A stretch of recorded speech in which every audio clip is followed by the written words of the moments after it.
know what I absolutely love? I love it so much when I spend literal months of my life researching for a video topic I found interesting, like this History of Game 10 video, only for it to become outdated weeks later.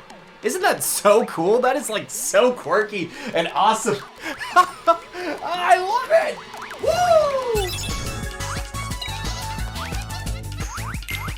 Okay, hi. So you probably already know where I'm going with this video, but let's address the elephant in the room. If you search up Melee Majors and head over to the Wikipedia page, you will see that Luminosity Makes Moves Miami is not counted as a major. Personally, I think it should be. It was small, yeah, only 112 players, but it had a lot of top player draw, with over half of the summer 2025 top 10 in attendance, and the tournament's entry in 2024 counted as a major, and ROM 7 11 years ago only had one more entrant than this, and what exactly does major even mean?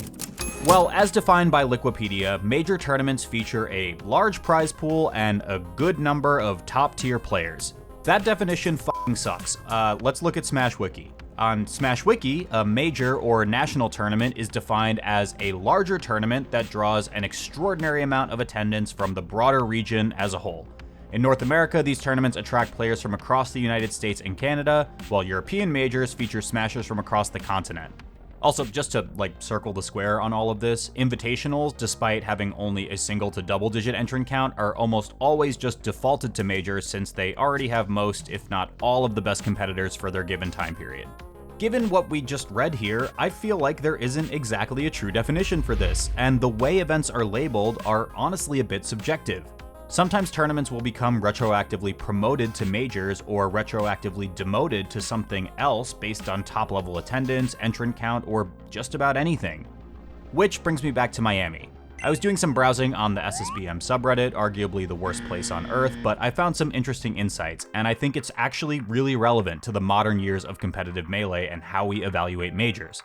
Back in early 2020, my friend Edwin Budding published on his newsletter a question from a February 2020 daily discussion thread, asking, is there somewhere I can go to see some sort of tier list for tournaments?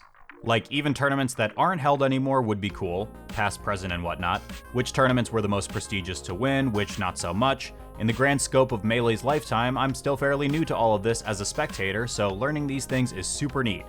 What this person is asking for is what a major is. They want to know what a major is. But Edwin's response with some methodology courtesy of Pikachu942 says, 1. At least 3 top 5 players in a given year should be in attendance and competing within the Melee singles bracket.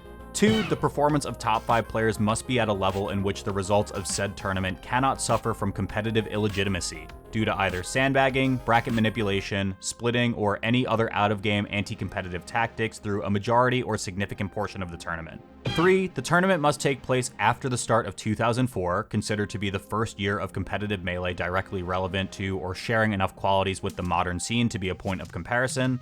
And 4, if not following rule number 1, a tournament victory in this list must feature at least 2 of the following to qualify as a title. This part is important.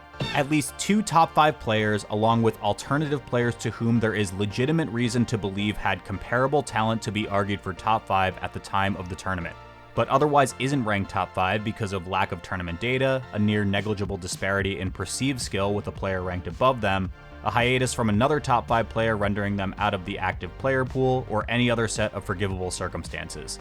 A victory over a world number 1 in their championship winning years, due to their extraordinary amount of success and the level of impressiveness in which merely winning any tournament over them, presuming they're seriously competing, would be considered a title-esque victory, and in select cases, enough to warrant a tournament from being a super major level title to being a championship.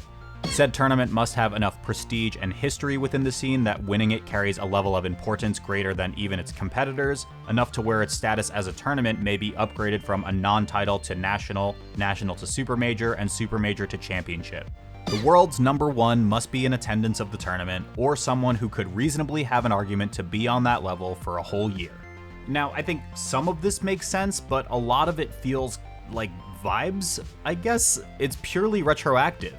Even something like the methodology of a world's number 1 or someone who is comparable to a world's number 1 being present at a tournament to justify its status, that's already pretty difficult to determine without waiting until the end of the year for the rankings, and I feel like that's a bit of an unfair qualifier. I ended up messaging another friend who also does some work on defining these tournaments for a more modern day write-up, and it was largely the same. He explained that the methodology, call it minimum entrance, top player volume, etc., are a bit in the eye of the beholder. In his mind, it's some mix of a certain number of entrants, around 200 perhaps, a certain number of the top 5 to 10, or even better, a certain number of the major contenders, like the 5 gods for the mid-2010s, or Zayn, Cody, or Hungrybox, for instance, for modern day. This point, he thinks, speaks to the prestige of an event, that it matters because the best of the best are there and trying to win, and I'll get to that in a second. And lastly, a certain number of top 100 players. They don't have to necessarily be currently on the top 100, but these are players who have either been on the top 100 in the past, have been on the ballot, or would have been if they met qualifications for ranking. Here, SF thinks this bullet tries to reflect the ideal depth we would want majors to have, that a Zayn or a Cody didn't have to beat a bunch of O2ers and then 2 other top 10 players to win an event, to put it hyperbolically. Thank you to Into the AM, who is paid to be mentioned in today's video. Into the AM was the first sponsor I've ever received on this channel, and I think the fact that we're still working together today, years later, says a lot about how I feel about them. They've been running since 2012, now making casual and formal wear, athleisure, and seasonal collections that truly make up a majority of my wardrobe. That's not hyperbole either. I quite literally wear at least one piece of Into the AM apparel on my body every single day at this point. They're comfortable, they look great, they're relatively affordable, and they've held up through the multiple years that we've been working together. It really does check every box. For nearly all of November, Into the AM will be having their biggest sale of the year for up to 60% off site-wide, so it's a great time to get some products for yourself or for others as holiday gifts. Honestly, they have sales like all the freaking time. That's kind of a big reason why I like them so much, but the Black Friday Cyber Monday one only comes one time a year, and it is massive. So go ahead and up your fashion a bit by using my code WALT at checkout or by going to intotheam.com/WALT. That'll give you 10% off your order on top of this sale, and it'll also give me a small commission for any order you put in, so thanks again. Thank you as always to Into the AM for supporting me and the channel, and I hope you enjoyed today's video. Liquipedia has actually set out some hard numbers, but I'm kind of struggling to see the validity in these too. I mean, look at all those question marks, like, they actually don't even know. It's crazy. If we looked at LMMM against these qualifications though, it actually should count as a major because it checks off at least 2 of these boxes. It was short on the entrant count, but featured over 10 players in the top 50 and had 2 out of 6 of the top 6. 6 is also like a really fucking stupid qualifying number to me, so I'm just gonna call this top 10 player representation for the sake of it, and LMMM had 6 of the top 10 there with Zayn, Hbox, Moki, Axe, Wizrobe, and Crudo. The major caveats to this are that 1, Zayn was playing Roy, 2, the box it didn't check on Liquipedia standards was a pretty significant one in my opinion. Miami only had 112 entrants, which would make this the smallest open bracket major since Revival of Melee 7 in 2014 with 113. And 3, Zayn was playing Roy. I'm really not trying to talk in circles in this, so hopefully you guys are still with me here, but my question to all of this is, should any of this actually matter? Is it relevant that Zayn was playing Roy at a tournament, or just that he was there? Do we want to be throwing asterisks all over our events to provide a long-winded explanation for why something is or is not considered a major tournament by community standards? I mean, that's kind of what I'm doing right now with this video, but I'm an entertainer, goddammit, it's different.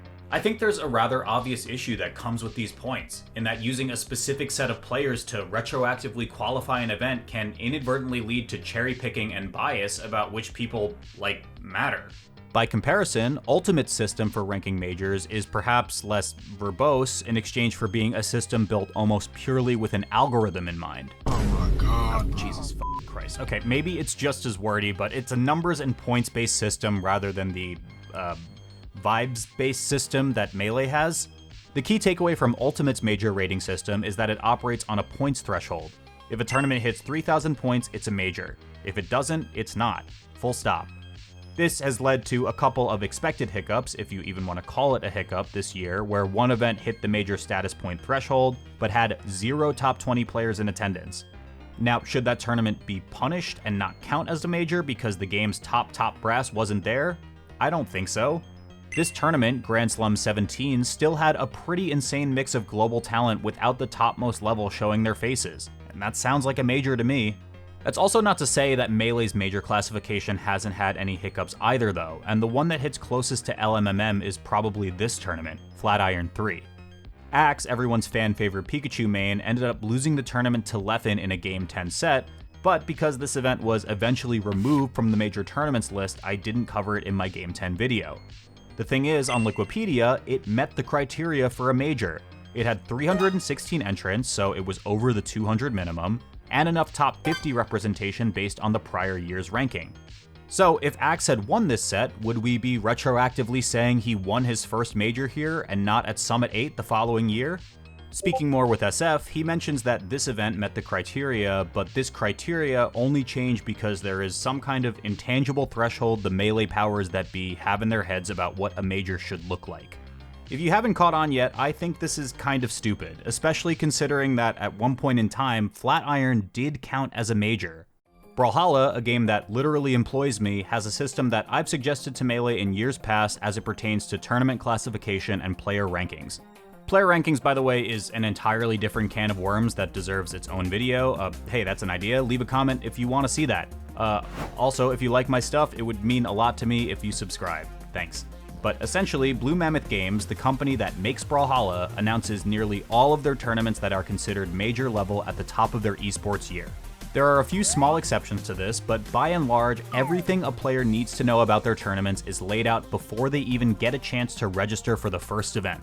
Tennis is also like this, for the record, without going super normie mode. Basically, their tournaments are assigned a category, and that category determines how many qualifying points players can earn.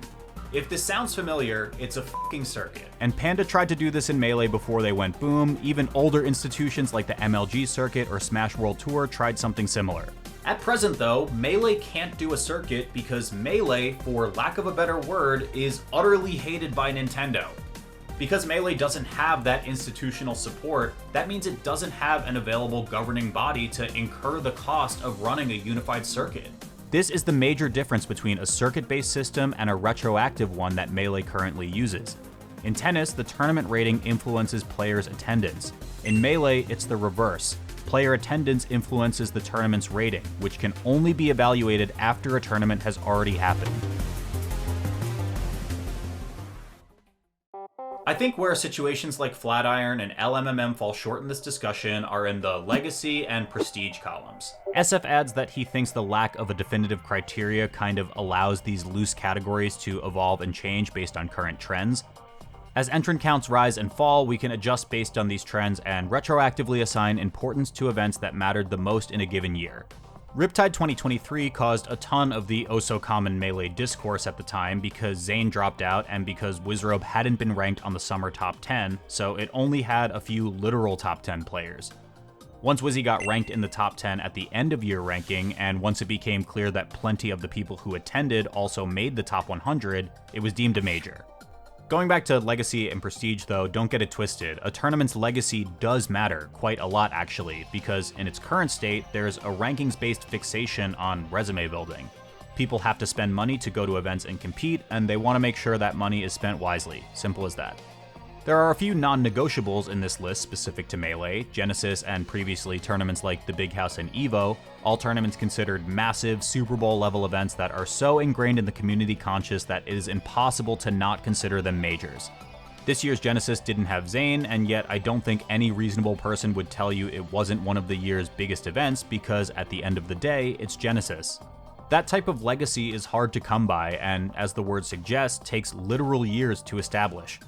LMMM obviously doesn't have the prestige factor of a Genesis, that much is obvious. Like I said before, if it was considered a major, it would be the smallest by entrant count in the last decade plus of competitive Melee, with arguably less depth than other events currently on the major tournaments list. But at the same time, entrant count does not necessarily correlate with quality of competition. Tip Top 16, for example, was one of the most stacked tournaments of the year, despite this year's Supernova earning the title of the biggest Melee tournament of all time. 1,000 extra players who are either missing their round one or just filling the necessary low to mid-level population of players doesn't really affect major level competition in any meaningful way, and at that rate it's almost a vanity metric. Miami, however, delivered in a way I honestly didn't expect it to, by providing Melee fans with one of the rarest happenings in the game's history, a Game 10 Grand Finals. But it didn't even stop there. The even rarer event, something that has only happened exactly one other time in major tournament history, LMMM Grand Finals had a Game 15, meaning the players who made it to Grand Finals also faced off earlier in the bracket, which also went to Game 5. Does that type of rarity make it a revisional candidate for major status? I don't know. But that's what made this tournament so exciting, that two of the current best players in the game could get that invested in just beating the shit out of each other when the stakes were literally just their own pride. That's what Melee's all about, and SF thinks that events should care more about creating a good in-person experience for attendees, and attendees should go to what they want to go to, not because it'll give them a better chance of scaling up their tournament status, and I agree with this. Major statuses have also just been a bit of this is the way things are and how it always has been situation, and especially in Melee, there's never really been an exact science to any of this stuff. At the end of the day though, these are my and some other people's opinions, and I'm just a guy who commentates and makes YouTube videos, so what do I know? Apparently, I haven't even done my time to be a part of the community, according to this guy.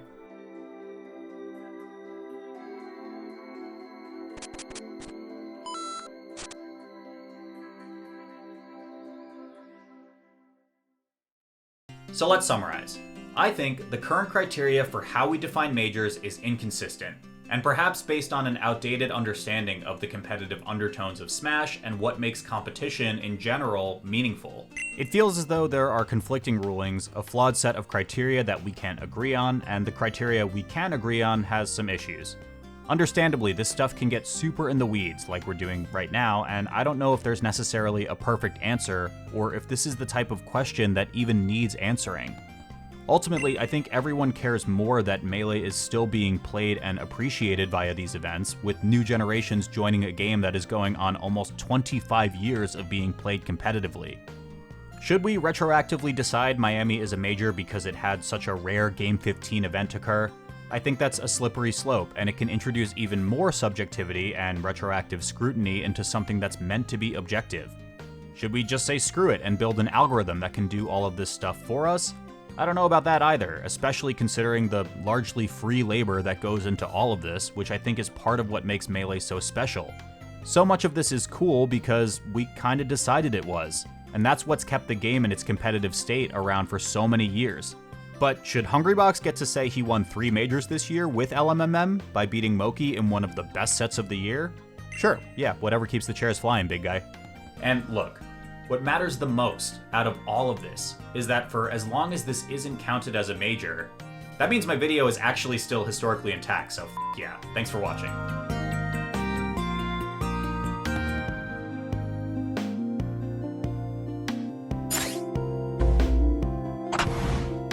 Hey, so I don't know if you guys noticed, but I'm kinda cooking with these videos. I'm gonna keep on the weekly upload train for as long as I can, and I'm actually hiring some help to be able to sustain this pace, but if you wanna help out, the best way to do so is through Patreon. I reinvest literally every dollar I get there into funding this channel, so thanks to you guys for sticking around with me for this long.